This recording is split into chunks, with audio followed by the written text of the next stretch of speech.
Me llamo Lena Amaro, tengo 37 años. Y hasta hace apenas 5 minutos, todos en la gala de la embajada pensaban que yo no era más que una camarera. El salón brillaba con el resplandor dorado de la diplomacia.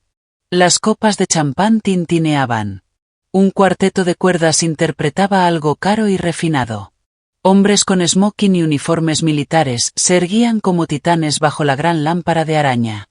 Yo me movía entre ellos sin llamar la atención. Solo otra camarera vestida de negro. Solo otro rostro silencioso oculto tras los guantes de lino. Antes de continuar, suscríbete al canal y cuéntame en los comentarios desde dónde me escuchas. Y no olvides darle like al vídeo. Entonces lo escuché. Mi hermano, Ethan Amaro, graduado de la Ivy League, asesor de seguridad nacional y favorito de cada cámara a menos de 16 kilómetros del Pentágono. Estaba en el centro de la gala, rodeado de su habitual corte de sonrisas calculadas e influencia. Me vio y, tal como sabía que lo haría, sonrió. Esa sonrisa fría, burlona, que me ha perseguido desde la infancia. Se inclinó hacia el grupo que lo acompañaba y dijo en voz alta: «Es mi hermana, solo una camarera. No representa ninguna amenaza». Las risas que siguieron no fueron crueles. Fueron peores, despectivas. Seguí caminando. La cabeza baja. La bandeja firme. Mi corazón no se aceleró. Ya no lo hace. No después de todo lo que ha pasado. Yo no estaba allí por Ethan. Ni siquiera estaba allí por mí. Estaba allí porque la vida de un general de 4 estrellas corría peligro. Y yo era la única que lo sabía. El general de Locua estaba en el extremo opuesto del salón, alto, condecorado y rodeado de ayudantes. Su copa de champán acababa de ser llenada. Observé cómo cambiaba de manos, vi los dedos enguantados que la servían, el diminuto destello en la expresión del camarero mientras se retiraba. Y entonces avancé. Mi bandeja estaba ya vacía. Los guantes, húmedos. Pasé junto a Ethan sin mirarlo y me dirigí hacia el general. Él levantó la copa. La luz se reflejó en el cristal de forma perfecta. Me incliné apenas lo suficiente para que mi voz le llegara y susurré, en un francés impecable: «Ne buvez pas. No beba eso». El salón no se detuvo, pero sus ojos sí. Se clavaron en los míos. Todo lo demás se desdibujó por un instante. Luego, su pregunta, suave y medida, también en francés: «Quel est votre indicatif?» ¿Cuál es su nombre en clave? Lo miré directamente a los ojos y respondí: «Zipper». No parpadeó. No habló. Simplemente dejó la copa sobre la mesa, intacta, y asintió una sola vez al hombre que estaba a su lado. Dentro de mi guante, mis dedos se cerraron sobre una pequeña placa oculta bajo el uniforme. Una placa con un nombre que nadie había pronunciado en 3 años. Zipper. Pasaron exactamente 5 minutos. Las puertas del salón se abrieron de golpe, como en una escena de cine bélico. Policías militares armados irrumpieron con precisión quirúrgica. Los invitados se congelaron. Los cubiertos quedaron suspendidos en el aire. Las conversaciones murieron. Luego, el silencio dio paso a un murmullo de asombro. No vinieron por mí. No tocaron al general de Locua. Pasaron de largo junto a Ethan y se detuvieron tras su jefe, Harold Vitte, director de sistemas estratégicos de datos. «Señor Vitte», dijo con frialdad uno de los oficiales. «Queda arrestado por espionaje y por la transferencia no autorizada de información militar clasificada». El chasquido de las esposas cerrándose en sus muñecas resonó más fuerte que el cuarteto de cuerdas tocando en la esquina. El rostro de Ethan perdió todo color. Esto debe ser un error», balbuceó. «Es un funcionario condecorado, debe haber una confusión». Jonathan dio un paso al frente. Ethan lo conocía de Glasgow, de hace 3 años. Solo que ahora no era un simple colega. Era el agente comandante en la escena. «Ningún error», dijo Jonathan, sin apartar la vista de Vitte. «Llevamos 3 años escuchando, y Zipper acaba de confirmarlo». Yo no hablé. No miré a Ethan. Me quité el auricular de comunicaciones y lo dejé sobre la mesa más cercana, junto a la copa intacta de champán. Y me marché. Nadie me detuvo, porque en ese instante, yo ya no era solo una camarera. Era el eco de un secreto que intentaron borrar, y acababan de aprender lo que ocurre cuando subestimas a una mujer callada que nunca dejó de escuchar. Hace 3 años formaba parte de una unidad de inteligencia cibernética de élite llamada Glasscode, un nombre que nadie fuera del Pentágono debía conocer. No éramos soldados. Éramos arquitectos del silencio. Del tipo que no viste uniforme. Del tipo que libra guerras a través de señales, accesos ocultos y código enterrado 6 cortafuegos por debajo. Mi título oficial decía poco, solo otra analista de inteligencia. Pero tras ese escritorio, yo era Zipper. No solo un nombre en clave, sino un cortafuegos humano. Todo comenzó un lunes lluvioso, de esos que hacen que los secretos pesen más. Noté una anomalía en los registros de paquetes de datos, un patrón, una fuga invisible en el sistema, como si alguien hubiera abierto una vena apenas lo suficiente para dejar escapar un goteo de información. Al principio pensé que era ruido. Pero los metadatos decían otra cosa, marcas de tiempo, rutas geográficas, capas de enmascaramiento demasiado perfectas para una intrusión de bajo nivel. Lo reporté al jefe de seguridad interna. Esperaba preguntas, tal vez silencio. Lo que no esperaba era la eliminación. En menos de 48 horas, mi acceso al sistema fue restringido. En menos de 72, fui invitada a una sala blanca, pulcra, con 3 hombres trajeados que nunca había visto. Uno de ellos era de asuntos internos. Me dijeron que había manejado mal información clasificada. Que bajo mi usuario se había detectado una filtración trazable. Que esto ponía en riesgo una operación clasificada en curso. Pedí ver los registros. Me lo negaron. Pedí presentar una apelación formal. Me dijeron que no era necesario, porque no se trataba de una investigación. Era una baja. Honorable, dijeron, como si eso fuera un favor. Sin juicio. Sin defensa. Solo silencio. Guardé mis cosas en una caja de cartón que ni siquiera era mía. Jonathan, el único que alguna vez me llamó amiga, no me miró a los ojos ni dijo una palabra. Al llegar a mi coche, encontré un sobre bajo el limpiaparabrisas. Sin remitente. Dentro, una llave antigua de latón, desgastada, y un papel doblado. La necesitarás cuando llegue el momento de recordar. Reconocí la letra. Era de mi padre. Conduje 6 horas al norte, hasta el último lugar que él llamó hogar, una cabaña junto al lago Ayesian, abandonada desde hacía años. Me llevó tiempo encontrar la cerradura, oculta bajo unas tablas sueltas bajo la estufa. Dentro había una caja de madera, pesada, intacta. No la abrí de inmediato. Pasé mis dedos por las hendiduras de la madera. No había escuchado la voz de mi padre en más de una década. Murió con el uniforme puesto, un hombre silencioso, condecorado en secreto. No hablábamos mucho, pero siempre supo, sin preguntar, cuando yo estaba rota. La abrí la tercera noche. Dentro, un único casete analógico y una nota. Para Lena, si el mundo alguna vez olvida quién eres. No tenía un reproductor de cintas ese día, pero sabía una cosa. Aquello no era ninguna coincidencia. Esto no era un gesto sentimental. Era un mensaje que mi padre nunca confió lo suficiente al mundo como para decirlo en voz alta. En ese momento, no lloré. No grité. Simplemente entendí algo que ningún tribunal, ningún burócrata con traje, y desde luego ningún hermano mío, había comprendido jamás. Si creían que podían reescribir mi historia borrando la verdad, subestimaban la única habilidad que jamás olvidé, descifrar el silencio. Y yo apenas acababa de empezar. Jonathan no se despidió el día que dejé Glasscode. Permaneció en una esquina de la sala de operaciones, brazos cruzados, la mirada fija en la pantalla del terminal como si en ella estuviera escrito el significado de la lealtad. Habíamos sido compañeros durante 5 años, descifrando patrones que nadie más podía ver. Brillante con los sistemas, un genio silencioso. Pero en aquel momento no dijo una palabra. Ese silencio dolió más que cualquier acusación que los tipos de asuntos internos me habían lanzado. Recuerdo que miré hacia atrás justo antes de que las puertas del ascensor se cerraran. Esperaba que me hiciera un gesto, que al menos me diera una mínima señal de que creía en mí. No lo hizo. Su rostro era una máscara neutra, aunque capté un leve movimiento en su mandíbula, como si quisiera hablar, pero tragara las palabras antes de dejarlas salir.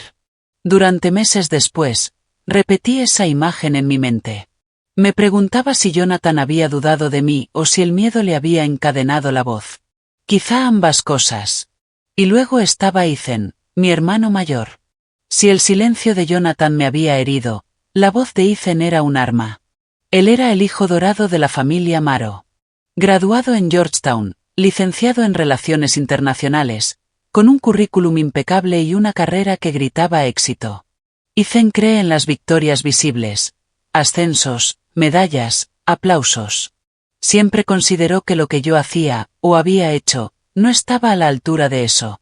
Para él, mi servicio en Glasgow no era más que un trabajo extraño.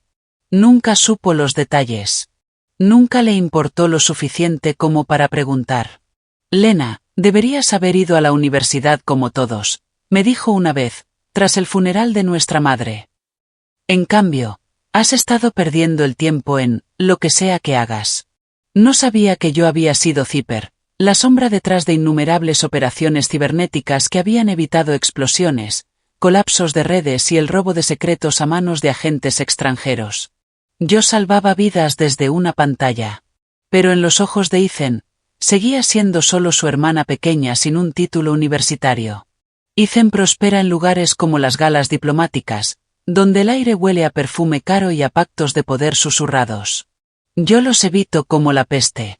Pero aquella noche, en Bruselas, camuflada como camarera con una bandeja de champán en las manos, sentí una calma extraña. Las palabras burlonas de Ethan, solo una camarera, no hicieron más que avivar el fuego que llevaba encendiendo durante años. Conservo un único recordatorio de quién soy en realidad, mi placa de Zipper. Es pequeña, metálica, no más grande que una chapa militar, pero grabada con una sola palabra, Zipper, en letras tan finas que casi desaparecen bajo la luz. Me la entregó mi comandante el día que desmantelamos la mayor amenaza a la que Glasgow se había enfrentado jamás.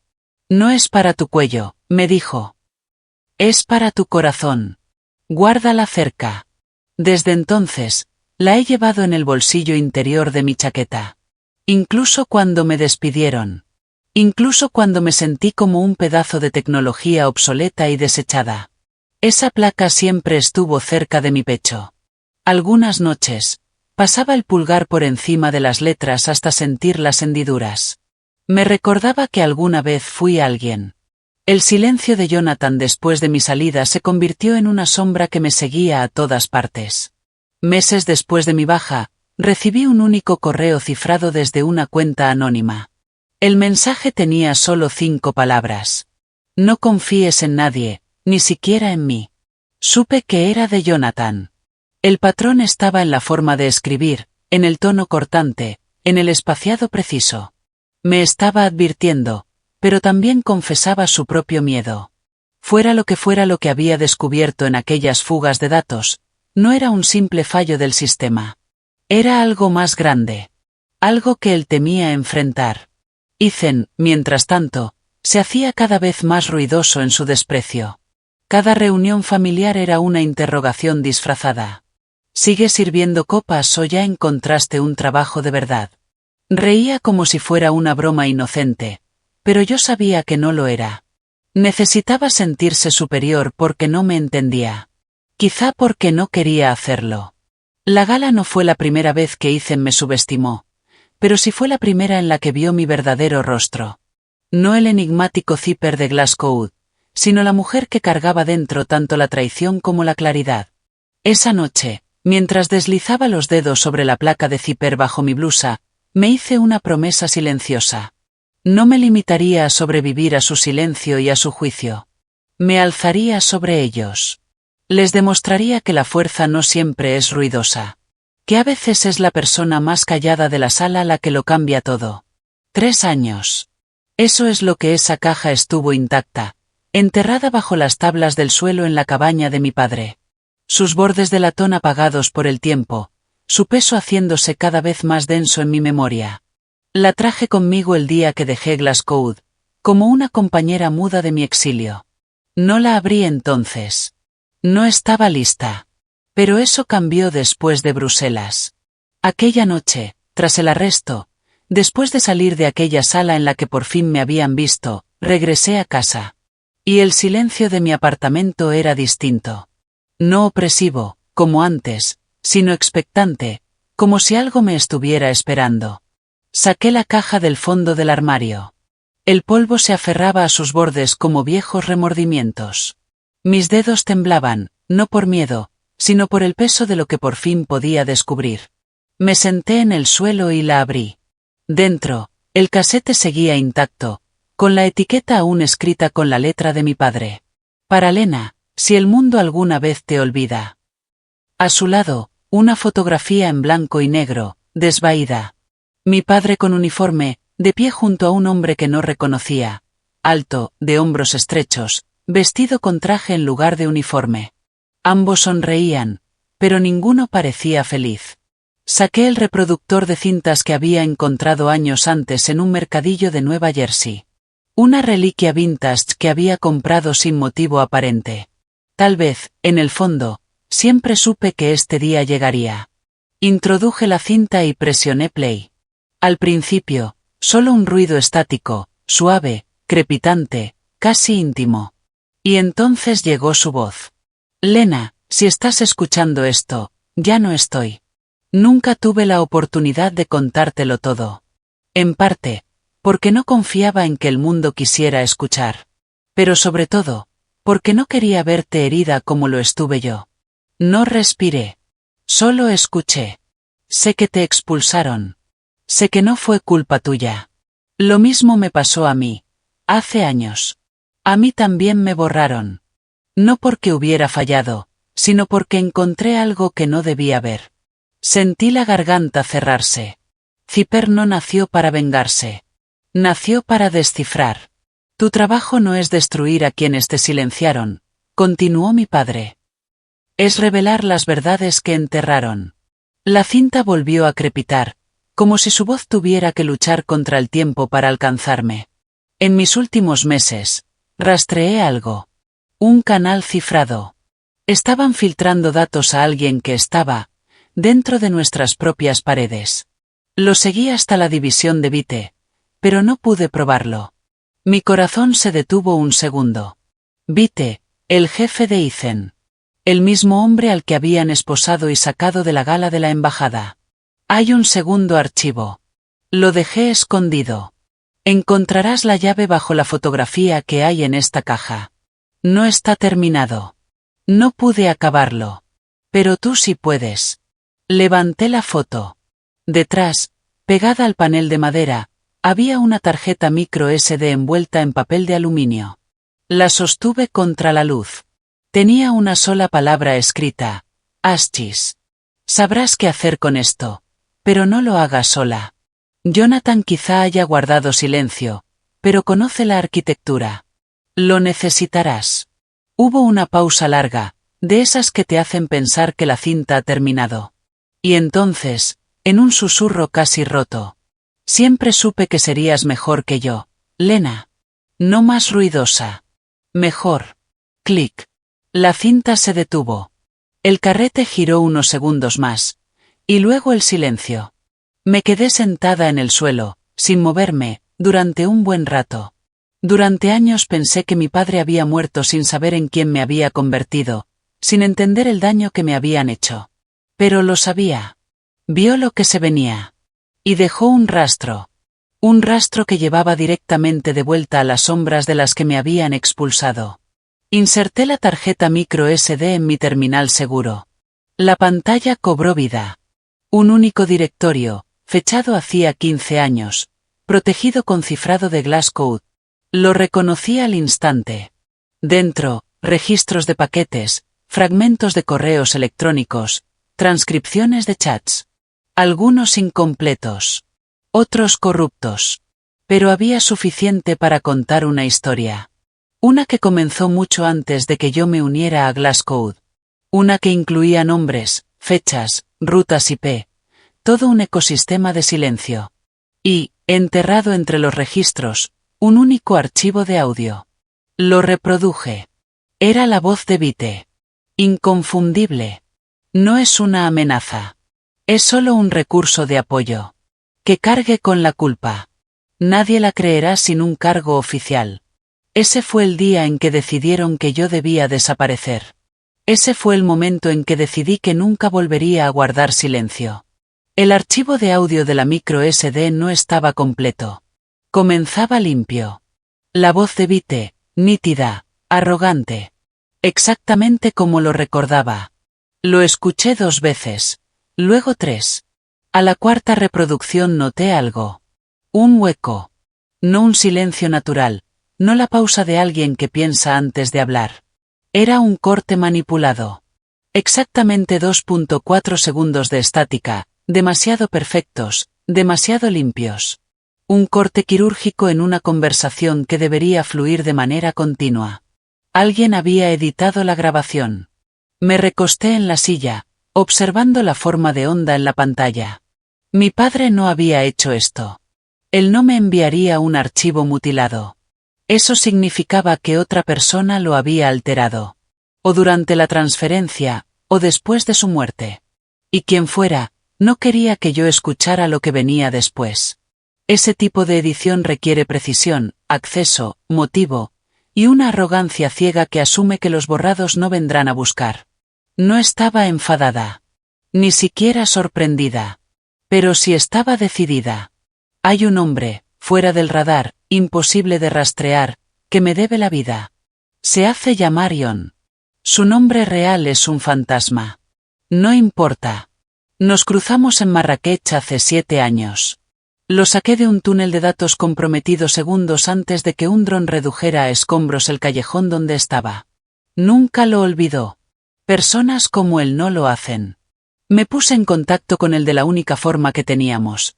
A través de un servidor muerto, escondido detrás de la web caída de una ONG, con un puerto oculto en los registros DNS. Subí el archivo de audio y dejé un mensaje. Estática donde antes vivía la verdad. Necesito restaurar una voz. Zipper. Respondió en 22 minutos. No pensé volver a saber de ti. ¿Sigues salvando el mundo con sintaxis? Dame un día. Sonreí por primera vez en semanas. Mientras Ion trabajaba, miraba por la ventana. Abajo, el tráfico se movía como venas en la ciudad, silencioso, constante, con propósito. Deslicé mis dedos sobre la placa de Zipper. El frío del metal me anclaba. Mi padre solía decirme, cuando la verdad es borrada, lo único que queda es quien se atreve a recordarla. Esa frase me había perseguido durante años. Pero ahora sonaba distinta. Sonaba como un código. Como un recordatorio de lo que él sabía, y de lo que creía que yo era capaz de hacer. 24 horas después recibí un único archivo de audio y un mensaje descifrado. Tenías razón. Estaba enmascarado en la capa 3, incrustado en el rango de frecuencias ultrasónicas. Oculto como un fantasma. He recuperado lo que he podido. Aviso, está sucio. Reproduje el archivo. Era la misma grabación, pero esta vez sin cortes. Los 2.4 segundos perdidos estaban de vuelta. Y entonces la escuché. Una voz que no esperaba. No es una amenaza. Es solo un recurso de apoyo. Que cargue con la culpa. Nadie la creerá sin un cargo oficial. Y luego, la voz de Ethan. Clara como el día. La enterramos en silencio o toda la operación se vendrá abajo. Vite respondió. De acuerdo. No sabe lo suficiente para ser peligrosa, pero demasiado como para dejarla cerca. Sentí como los pulmones se me apretaban. Ethan lo había sabido. No me había ridiculizado por ignorancia.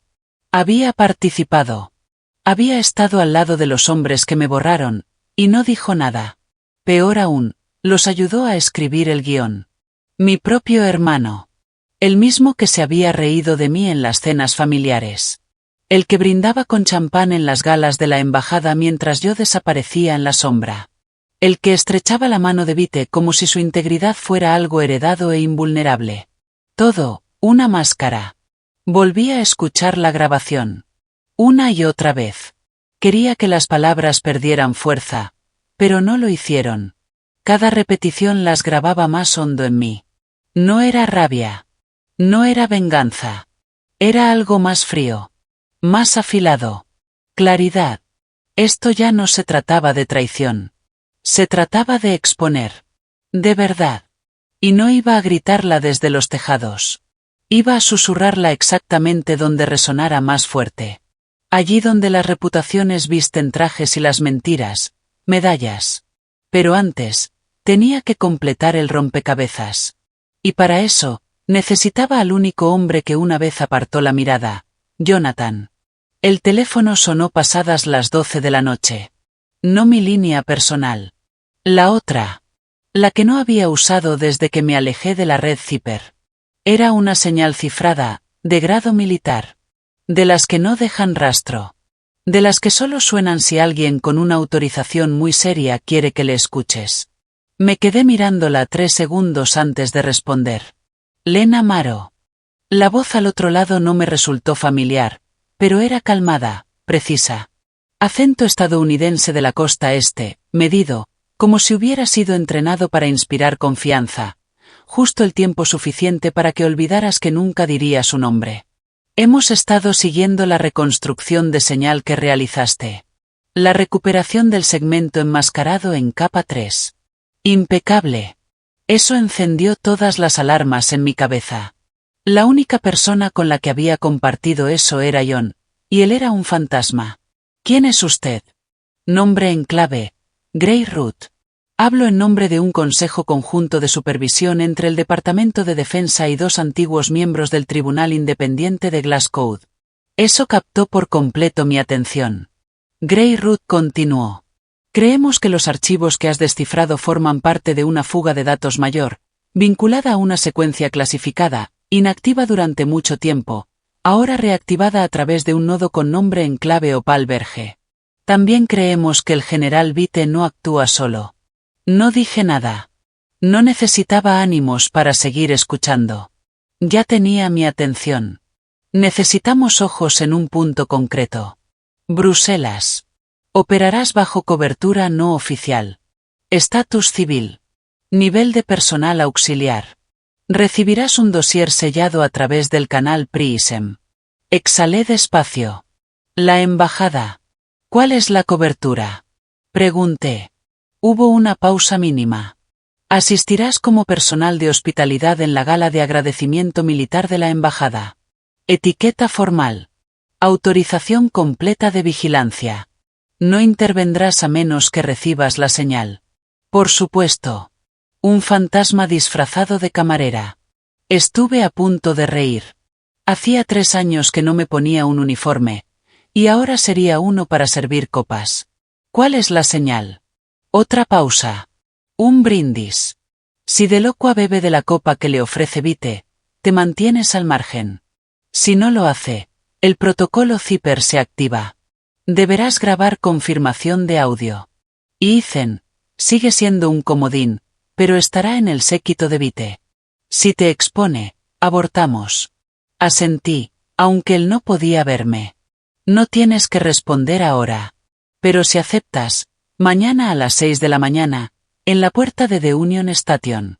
Habrá un hombre con un ejemplar del Esoir en la mano izquierda. Dile, no atrapamos lo que no nombramos. Él se encargará del resto. Clic. La línea murió. Me quedé en la oscuridad, dejando que el silencio se estirara a mi alrededor. Esto no era solo una misión. Era una trampilla hacia todo lo que había intentado cerrar. Vite. Ethan. Delocua. Esto ya no se trataba de venganza. No. Esto era podredumbre sistémica. Y alguien ahí fuera, o quería iluminarla, o quería usarme como la cerilla que encendiera el fuego. Abrí mi cajón, saqué el cinturón negro de servicio y deslicé la placa de zipper entre la tela, cerca del corazón. Se sintió como si nunca se hubiera ido. Tomé mi teléfono desechable y envié una sola palabra al número que John había usado. Grey Root. 2 minutos después, respondió. Si están contactando contigo, es que están desesperados. Sé más afilada de lo que esperan. No dormí esa noche. Pero cuando amaneció, estaba en Union Station. Lista. El apartamento estaba en silencio, salvo por el leve clic de los dispositivos siendo probados.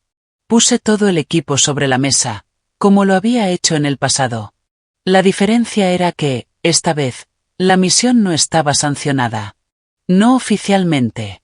Primero, el auricular direccional miniatura, lo bastante pequeño para ocultarlo bajo la línea del cabello, lo bastante sensible para captar susurros al otro lado de un salón de baile. Lo calibré al canal Delta 4, seguro. Luego, la microcámara oculta bajo el cuello del uniforme de camarera, disfrazada como un simple botón. La señal se enviaría a través de un relé que yo me había ayudado a configurar, oculto dentro del sistema en la nube de una empresa de catering. A la vista de todos, y de nadie. Me puse el reloj. Parecía corriente, minimalista, barato. Pero bajo su esfera analógica había un sensor de vibración sincronizado con mi pulso. 3 toques firmes activarían el código de escape. Por último, la placa de identificación. Una simple pieza de plata cepillada, en blanco. La miré fijamente, tomé el buril de grabado y, por tercera vez en mi vida, tracé las mismas 6 letras. CIPHER. Un trazo cada vez. Como me enseñó mi abuela, cuando mis manos eran demasiado pequeñas para sostener un lápiz con firmeza. El metal siseaba con cada surco, una rebelión diminuta escrita en cromo. No era solo un nombre en clave. Era una firma. Una historia. Una promesa. Mientras soplaba el polvo metálico de la placa, mis dedos se detuvieron. Una memoria regresó, suave y nítida. Yo tenía 6 años, acurrucada en la salita soleada de mi abuela sobre una manta de lana, mientras el resto de la casa bullía de invitados. Llevaba más de 1 año sin pronunciar una frase completa. El especialista lo llamaba mutismo selectivo. Mi madre, terquedad. Pero mi abuela entendía el silencio. Colocó en mi regazo un viejo diccionario de francés encuadernado en cuero. Sin ilustraciones. Solo palabras. Empieza con esta, susurró. No necesitaba que hablara para que entendiera. Pasamos horas con aquel libro. Ella señalaba una palabra, la pronunciaba en voz baja, y esperaba. Cuando, por primera vez, la imité, una sola vez, no celebró ni lloró. Sonrió, como si acabara de hacer algo sagrado. El lenguaje se convirtió en mi ventana. No una herramienta para conversar, sino una llave para descifrar el mundo. Aprendí francés antes que inglés. No en aulas ni con libros de texto, sino a través de la paciencia de una mujer que hablaba lo bastante bajo para que yo me sintiera segura. Años después, cuando el programa CIPER evaluó a los candidatos por su capacidad lingüística, aprobé en 26 dialectos. Pero ese primero, el francés que me enseñó mi abuela, fue el que siempre confié cuando el mundo se sentía torcido. Y sería el que usaría ahora. De vuelta al presente, guardé el equipo en un maletín negro. Cada pieza en su lugar. Antes de cerrarlo, miré la placa por última vez. Pasé el pulgar sobre las letras, aún afiladas. La sujeté en el lado izquierdo del uniforme, junto al corazón. Parecía una simple identificación de personal, pero no lo era. Era una advertencia. Última comprobación, cabello recogido, zapatos planos y silenciosos, chaqueta con pliegues perfectos, expresión neutral. Nadie en esa gala me recordaría. Ese era el objetivo. Ser invisible, irrelevante, desarmada. Pero lo que no sabían era que la invisibilidad es un tipo de armadura. Y el silencio siempre había sido mi arma más letal. Cerré el maletín y miré el reloj. 7:05. La última llamada para el equipo de catering era a las 8 en punto. Por la mañana, alguien en esa sala lamentaría haberle puesto un micrófono a mi hermano. Y yo no tendría que alzar la voz. Solo una copa. El mármol del suelo brillaba bajo arañas que habían visto más traiciones que baladas. El aire olía a cera de cítricos, brandy añejo y tensión diplomática. Entré por el pasillo de servicio, una silueta sin nombre vestida de negro. Mi uniforme estaba impecable, pero diseñado para ser olvidado, la bandeja, firme, mi postura, entrenada. Nadie me miró 2 veces. Ese era el plan. Hasta que apareció Ethan. Estaba junto a la hornacina del ala este, traje oscuro, insignia metálica prendida, una mano reposando sobre un vaso de bourbon como si poseyera el aire que lo rodeaba. 3 años sin compartir un mismo espacio, y en todo ese tiempo no había intentado hablar conmigo. Ni después de mi baja, ni tras la investigación, ni siquiera después del funeral de nuestro padre. Se rió por algo que dijo el hombre a su lado, inclinando la cabeza hacia atrás lo justo para verme. Vi la pausa, el cálculo en su mirada. Y entonces llegó. Lena. Me giré despacio, con profesionalidad, mantuve el ritmo y le sostuve la mirada. Su voz subió un tono, lo suficiente para que lo escucharan los invitados cercanos. Mi hermana. No sabía que dejaban entrar a exoperativos de Glasgow en el catering. El hombre a su lado sonrió con incomodidad. Ethan dio un paso más, fingiendo curiosidad. No, espera. Es verdad. Ya no lo eres, ¿verdad? Solo una camarera ahora. Dejó que las palabras flotaran en el aire como perfume. No parpadeé. Me había entrenado para este momento más que para cualquier operación de campo. ¿Le apetece champán, señor? Pregunté. Su sonrisa se amplió. Aún con modales. ¡Qué desperdicio! Incliné ligeramente la bandeja hacia los demás invitados, evitando su vaso. Deliberado. ¿No bebes esta noche? Preguntó. ¿Temes que se te escape algún secreto clasificado en la ponchera? Risas. Educadas. Confusas. El tipo de risa que la gente suelta cuando sabe que debe hacerlo, pero no entiende del todo por qué. Incliné la cabeza lo justo para mantener el papel. Sin quebrarme. Disfrute su velada. Y me alejé. Mientras caminaba, el pulso de mi reloj vibró una vez. Luego 2. Canal Delta 4, seguro, activo. La voz de John, casi inaudible, sonó en mi auricular. ¿Todo bien? Presioné el lateral del auricular con el dedo. Afirmativo silencioso. Por dentro, los recuerdos me atravesaron como esquirlas. La sala de audiencias, el veredicto del tribunal, Ethan evitando mirarme mientras firmaba los papeles. Nuestra madre llorando contra una bandera doblada. Y yo, observando todo con la quietud que confundieron con apatía. No estaba rota entonces, solo observaba.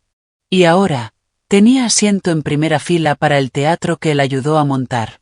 Recorrí la sala. Bandeja equilibrada, mirada atenta. Memorice posiciones, salidas, rotaciones de guardia, patrones de seguridad. Vite reía cerca del escenario. Delocua estaba a 10 pasos a la izquierda, copa medio llena. Ethan se movía hacia ellos, aún sonriendo, aún ciego. Me deslicé tras la cortina que conducía al pasillo de servicio. Revisé la transmisión. Todo en verde. Pero mi mano se detuvo sobre la placa de zipper un segundo. Me había llamado camarera, como si fuera una degradación, como si servir fuera algo vergonzoso. Pero él nunca supo lo que significa servir en silencio, proteger sin reconocimiento, sangrar sin recibir una medalla. Que riera. Que se luciera. Porque en 5 minutos, la sala dejaría de reír. Y por fin vería quién era yo realmente. No la hermana que seguía órdenes. No la soldado que cargó con la culpa. Sino la zipper que nunca vio venir. Siempre decían, los datos dejan huellas. Los ladrones también, pero solo si sabes mirar el suelo por el que caminan.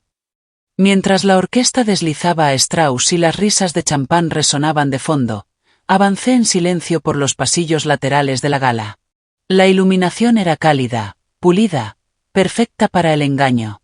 Y alguien se había tomado muchas molestias para cubrir el suyo. Lo noté primero al servir, una ligera variación en las copas.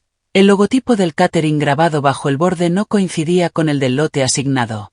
El decantador tenía una línea de niebla más baja que el llenado reglamentario. Una de las botellas había sido mal sellada. Alguien la había cambiado.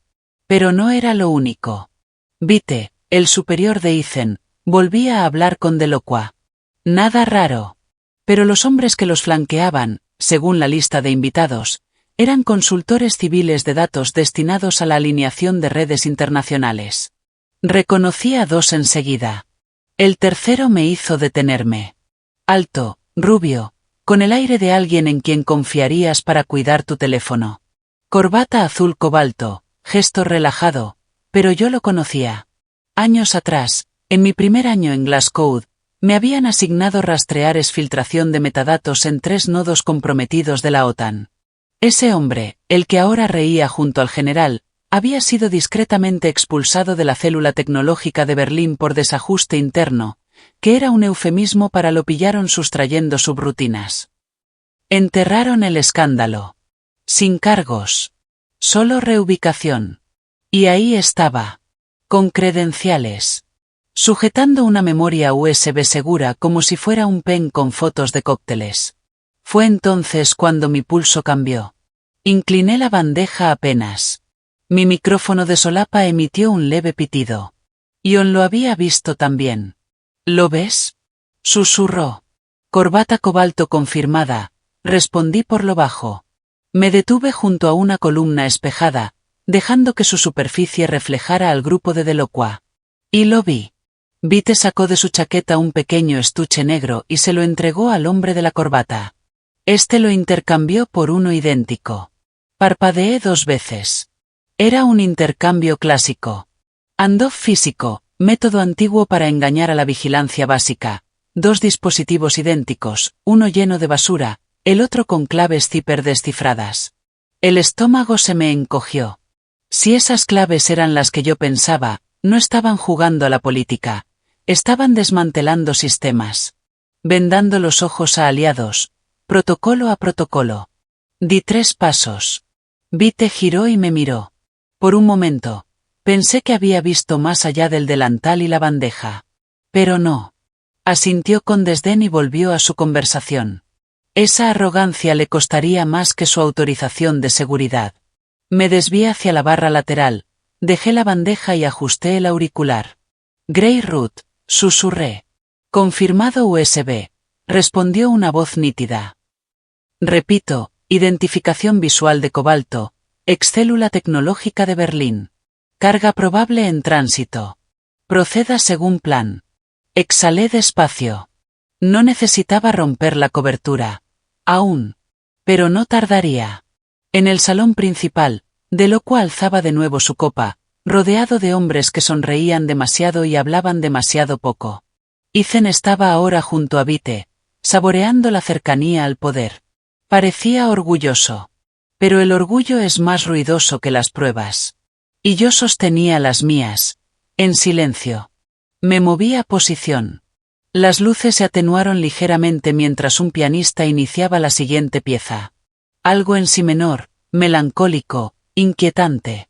Al pasar una bandeja espejada a otro invitado, me vi reflejada. Seguía siendo la camarera. Pero, bajo el cuello, cerca de mi corazón, la placa de zipper ardía fría contra mi piel. Que me subestimaran, era parte de la trampa. Delacroix levantó la copa, no de forma casual, sino ceremonial. Sus movimientos eran precisos, como si cada gesto hubiera sido ensayado y cronometrado con un reloj invisible que solo él y la historia podían leer. La sala se silenció un instante cuando sus dedos se cerraron sobre el tallo de cristal. El líquido captó un destello de la luz del candelabro. Estaba a punto de beber. Di un paso adelante. Mis zapatos no resonaron.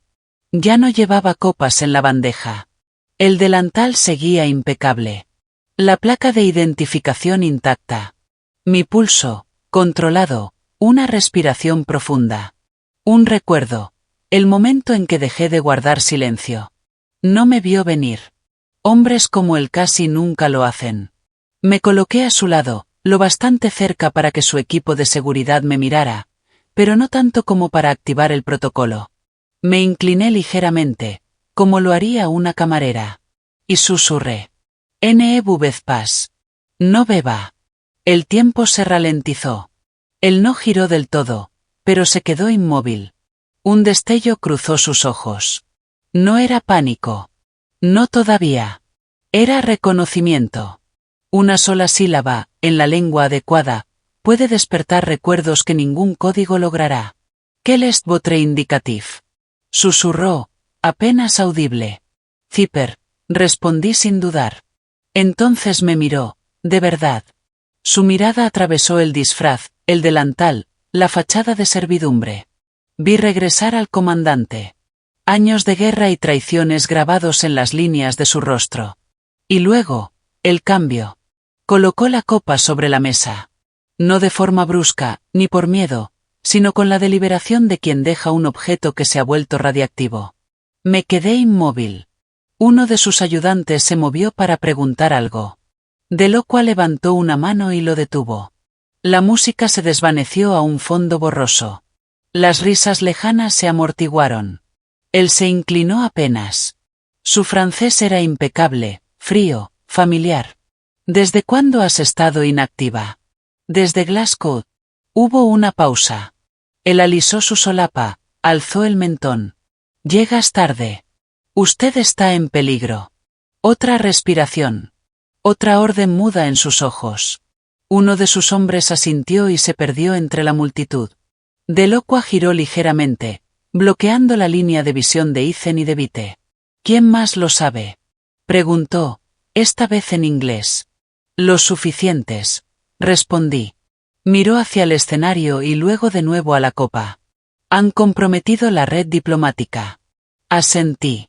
La carga ya está dentro, intercambiada mediante relés USB. No sé si usted es el objetivo, o la distracción. Me estudió, midiendo el silencio como si fuera munición. Pensé que Zipper era un archivo fantasma. Solemos serlo, dije. Por un momento, nada se movió. Luego, un gesto breve con la mano. Su equipo cambió de formación. Uno susurró algo a su micrófono. Otro escaneó las salidas. Sabía lo que significaba. La gala estaba a punto de convertirse en una trampa. Solo que no para mí. ¿Podrán reconocerte? No hasta que sea demasiado tarde. Asintió, casi con respeto. Siempre fuiste mejor de lo que te reconocieron. Eso me detuvo un segundo. No por el cumplido, sino porque venía de alguien que sí lo decía. De alguien que no era Ethan. Ethan seguía riendo junto a la barra oeste, reinando como un hombre convencido de que ningún secreto podría superar a su sonrisa. Pero la verdad ya giraba a su alrededor, y la copa que no había visto alzarse nunca sería bebida. Me di la vuelta para irme. La voz de Delacroix me siguió como una sombra. Zipper. Señor. No desaparezcas otra vez. Me detuve. Solo si dejan de fingir que nunca existí. Y regresé a la multitud, invisible, vigilada, lista. En cuanto la última sílaba salió de sus labios, lo sentí. El aire cambió, como la presión antes de una tormenta. Todo comenzó con un crujido en mi oído, una línea activa que yo no había abierto. Luego, el retumbar de botas con puntera de acero, marchando con propósito. Las puertas del salón se abrieron de golpe. Se oyeron jadeos. Policía militar, en uniforme completo, insignias brillando. Cada paso sonaba más fuerte que la música, que se cortó a mitad de compás. Todos los invitados se quedaron inmóviles. Conversaciones interrumpidas a la mitad. Copas inclinadas, detenidas. En el centro de la formación. Jonathan. No lo veía desde el día en que salí de Glasgow con una caja de cartón y la confianza hecha añicos. Ahora estaba más delgado, más afilado, pero sus ojos eran los mismos, aún ardiendo bajo el silencio. Escaneó la sala como si hubiera memorizado cada ángulo. Y entonces me vio. Un latido. 2. Sin palabras. Se llevó 2 dedos al auricular y dijo, con voz clara. Confirmado. Zipper autenticada. Esa frase detonó el silencio. Los militares se dividieron en formación y fueron directos hacia Vite. Ethan parpadeó, confundido, sin darse cuenta aún de que el cazador ya estaba atrapado. ¿Pero qué demonios es esto? Gritó. Vite, a mitad de un chiste, no llegó ni a rematarlo antes de que 2 oficiales le sujetaran los brazos. Queda arrestado por espionaje, Extracción no autorizada de datos clasificados y violación de protocolo internacional. Más jadeos. Móviles alzados. Flashes encendidos. Es un error, balbuceó Vite. Tengo autorización. Ya no, respondió Jonathan, sin inmutarse. Fuiste marcado hace 3 horas. ¿Por quién? Jonathan ni parpadeó. Zipper. Vite me miró. Me miró de verdad, por primera vez. Y entonces la realización se quebró en su rostro como cristal bajo presión.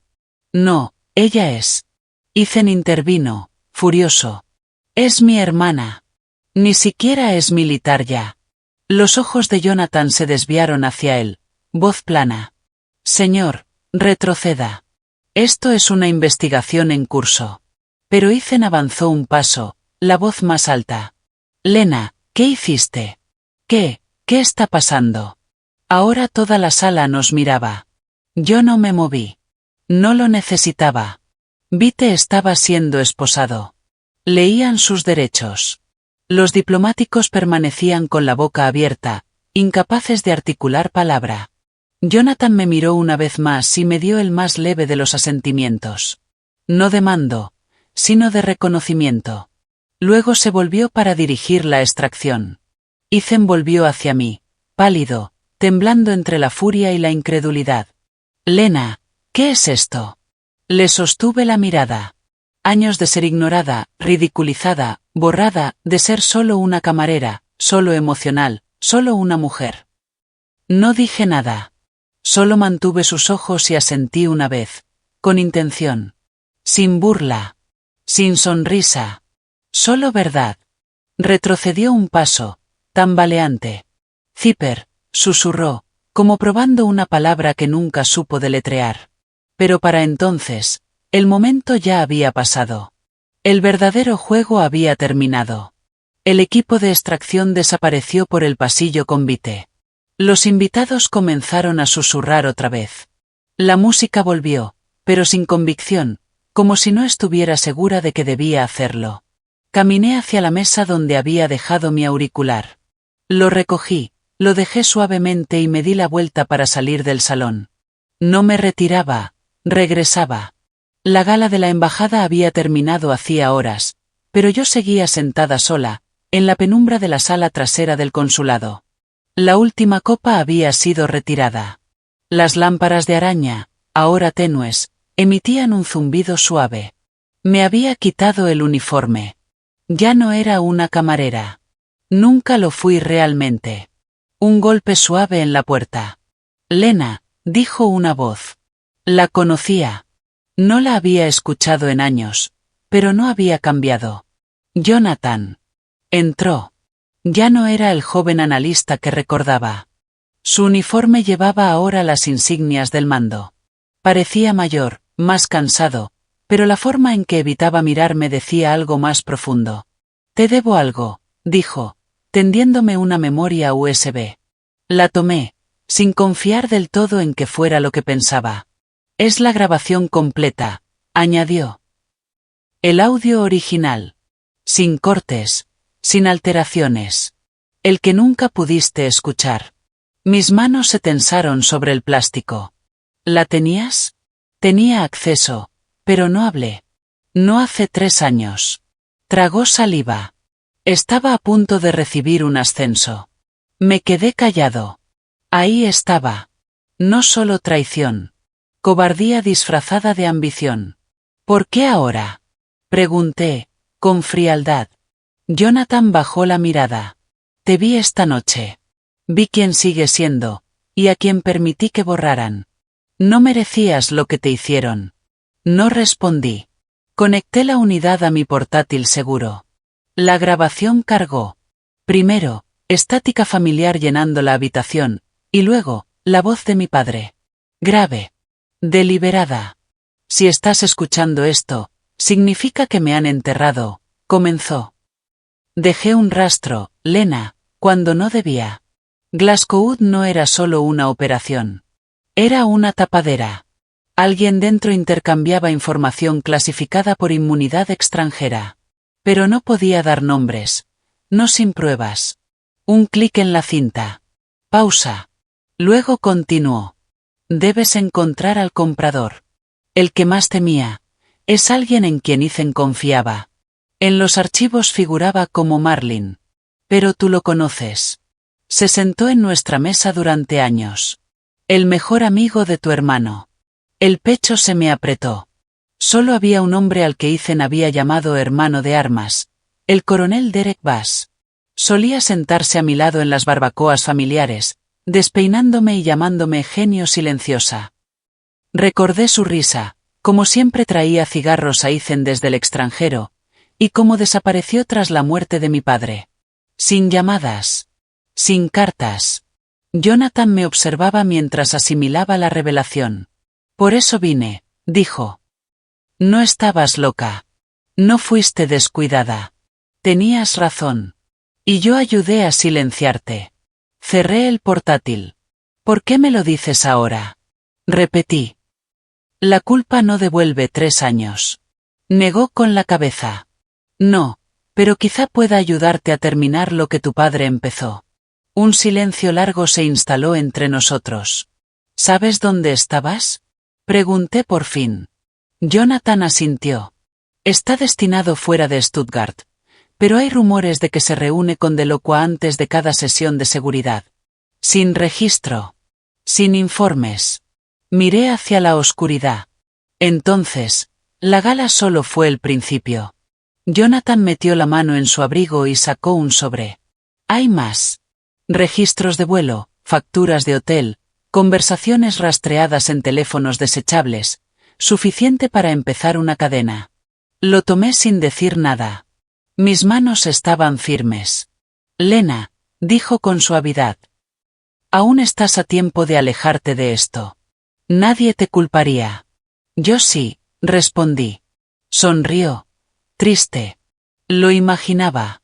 Cuando estaba por irse, lo detuve. ¿Por qué me lo entregas realmente? Se giró. Porque la primera lección que me diste fue que el silencio no ayuda a nadie. Y yo he callado demasiado tiempo. Salió, cerrando la puerta con un clic suave. Me quedé mucho rato allí, en silencio. Luego, guardé la memoria en un bolsillo oculto de mi bolso, tomé el teléfono y marqué un número de memoria. Grey Root, dije cuando contestaron. No hemos terminado. Y lo decía en serio. Me encontré en mi pequeño apartamento, mirando el cursor parpadeante en la pantalla.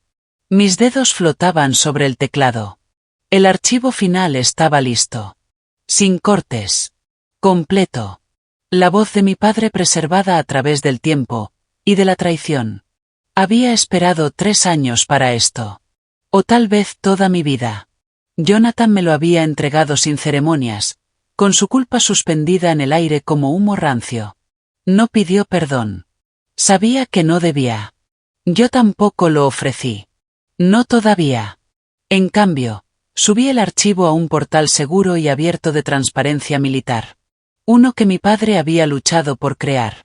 Con un clic, todo lo que él arriesgó su vida por decir sería escuchado, no solo por analistas o altos mandos, sino por la gente a la que el sistema juraba proteger. Mientras la barra de progreso avanzaba, susurré para mí misma. Esto no es venganza. Es la verdad recuperando oxígeno. En 3 minutos estaba en línea. Para el amanecer, el fuego se había extendido. Los noticieros se llenaron con titulares como, el mensaje final del denunciante, vuelve Zipper, código de honor. En la capital, se formó un subcomité especial. El Comité de Inteligencia del Senado convocó a una audiencia de emergencia. Los altos mandos entraron en pánico. No me invitaron a la audiencia. Y estaba bien. No era yo quien debía estar en el escenario. Yo era el eco. En su lugar, observé desde un pequeño café junto al estanque reflectante. La pantalla sobre la barra transmitía en directo desde el Capitolio. El mazo golpeó. El salón se silenció. Y entonces lo escuché. La voz de mi padre, grave, serena, deliberada. Si están escuchando esto, ya no estoy vivo.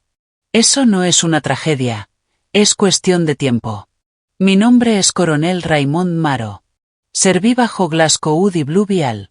Ciper fue mi proyecto, sí, pero también era mi hija. Su nombre es Lena. Para quienes la desacreditaron, para quienes enterraron lo que descubrió, para quienes se beneficiaron mientras mirábamos hacia otro lado, este es mi último informe. La sala se volvió aún más silenciosa mientras su voz llenaba cada rincón. Habló de fallos sistémicos, de entregas de datos sin rastro, de personal asesinado para encubrir fugas de archivos, fugas rastreadas hasta un hombre, Gregory Sloan. Un nombre que no escuchaba en años, pero que conocía bien. Sloan era el amigo más cercano de Ethan en la universidad. Se enlistaron juntos, ascendieron juntos, y, según las grabaciones que incluía mi padre, era evidente, Ethan quizá no lo había orquestado, pero lo sabía. Mi mano tembló alrededor de la taza de porcelana. No lloré. No maldije. Me quedé sentada, escuchando, mientras mi padre me devolvía mi nombre. Ciper nunca fue creada para la venganza. Fue diseñada para la precisión, para encontrar, aislar y descifrar lo que otros llaman caos. Si estás oyendo esto, Lena, dijo, recuerda, eres Ciper, no para recibir aplausos, sino para evitar que lo incorrecto se repita. Esa última frase cayó como un martillo envuelto en terciopelo. Cerré los ojos y memoricé su peso. La cámara en el Capitolio cambió de ángulo. Y ahí estaba, mi pequeña contribución. El único objeto físico que había enviado esa misma mañana. Una placa plateada, desgastada y antigua, pero limpia.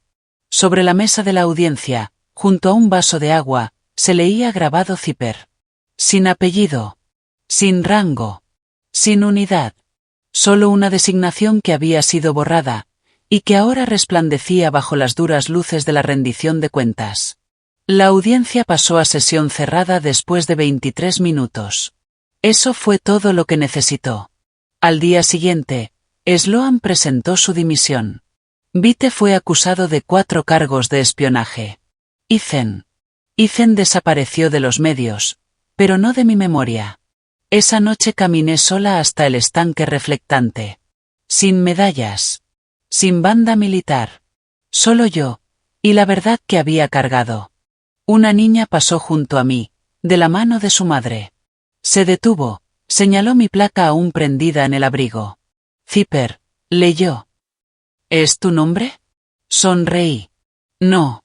Es en lo que me convertí. Y dejé que el silencio respondiera lo demás. 3 días después de la audiencia, encontré un paquete en la puerta de mi casa. Sin remitente. Sin sellos. Solo mi nombre, escrito con la inconfundible letra de Ethan. No me apresuré a abrirlo.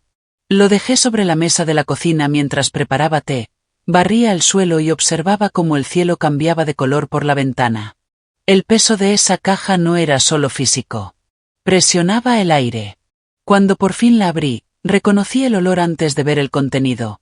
Papel envejecido, cuero gastado, un rastro de la colonia que Ethan solía robarle a nuestro padre. Dentro, un viejo diccionario de francés. El lomo agrietado, las páginas suaves y amarillentas. No lo veía desde hacía décadas. Era el mismo libro con el que mi abuela me enseñó a hablar cuando de niña guardaba silencio. Cuando las palabras se negaban a salir de mi boca, este libro fue mi salvavidas, mi manera de traducir el mundo. Palabra por palabra. Página por página. Pegada en la contraportada había una nota. Pocas líneas, escritas en francés. No te escuché entonces, pero ahora te leo. No llevaba firma. No la necesitaba. Ethan nunca se disculpaba como los demás. No había súplicas ni lágrimas. Solo gestos simples, limpios, que uno debía decidir si interpretar o no. Esta era su forma de decir, lo supe y elegí mal. Y quizá ahora elijo distinto. Me quedé largo rato con el libro en las manos, repasando con los dedos las palabras subrayadas, las entradas marcadas con lápiz de hace tantos años. Traición, traición, verité, verdad, familia. Recordé la noche en que dejé de hablar. La noche en que escuché a mi padre decirle a mi madre. Lena no está rota. Solo está ocupada descifrando. No era lástima. Era fe. Creía que yo era más que mi silencio. Cerré el diccionario con cuidado y lo coloqué junto a la caja de madera que había guardado su última grabación. 2 objetos, uno al lado del otro. Uno me enseñó a entender. El otro, lo que cuesta entender. No lloré. No había nada que lamentar. Solo espacio para respirar. Algunos esperan un final pulcro, un desfile, una victoria en el juzgado. Pero he aprendido que esos son solo ilusiones. El verdadero cierre no llega con una última palabra. Llega en silencio, en la decisión de no volver a abrir una herida. La carta de Ethan, si es que lo era, no era una súplica para reconectar. Era un espejo. Uno que me preguntaba, ¿me ves ahora? Y mi respuesta, guardada en silencio, fue, sí. No respondí. No hacía falta. A veces, la réplica más poderosa es seguir descifrando. Nevaba suavemente. Me senté sola en el viejo banco del parque, el mismo donde mi padre me llevaba después de mis sesiones de terapia del habla. Cuando apenas hablaba. Cuando el silencio era más seguro que ser malinterpretada. Metí la mano en el abrigo y saqué la caja de madera. La misma que había cargado por zonas de guerra y salas de juicio, a través de traiciones y renacimientos. La abrí despacio, pasando los dedos por la cinta que ataba el casete. Antes fue una herida. Ahora era un pulso. Me coloqué el viejo auricular. El viento cortaba mis mejillas, pero la voz en mi oído era cálida. Kennel Zipper. Mi nombre. Mi verdadero nombre. No Lena. No solo una camarera. No la hermana que falló. Zipper. La que descifra. No lloré. No porque no me conmoviera, sino porque ya no me quedaban cosas que demostrar. Ya no necesitaba ganar. Ya había ganado, en silencio, por completo, en mis propios términos. Por primera vez en años, sonreí. No porque me sintiera reivindicada, sino porque la verdad, al fin, había llegado sin necesidad de gritar. Y eso bastaba. La cámara se alejó lentamente. Me volví más pequeña en el encuadre, solo una mujer con abrigo, bajo la nieve, con una historia que la mayoría nunca conocería, pero alguien sí lo haría. Porque la justicia no siempre ruge. A veces susurra. A veces, la justicia no ruge, susurra. Antes de despedirnos, nos encantaría saber. ¿Desde dónde nos estás viendo? ¿Es una mañana tranquila con una taza de café caliente, o una noche en la que historias como esta te hacen compañía? Cuéntanoslo en los comentarios. Los leemos todos, con gratitud. Y si esta historia tocó tu corazón, considera suscribirte al canal. No solo para escuchar más historias como esta, sino para formar parte de una comunidad que aún cree en la bondad, la sanación y las segundas oportunidades. Gracias por compartir tu tiempo con nosotros hoy. Donde quiera que estés, esperamos que lleves esta historia contigo. Y recuerda, a veces el milagro no llama a tu puerta. Espera en silencio, hasta que estés listo para abrir tu corazón. Cuídate, y nos vemos en la próxima historia.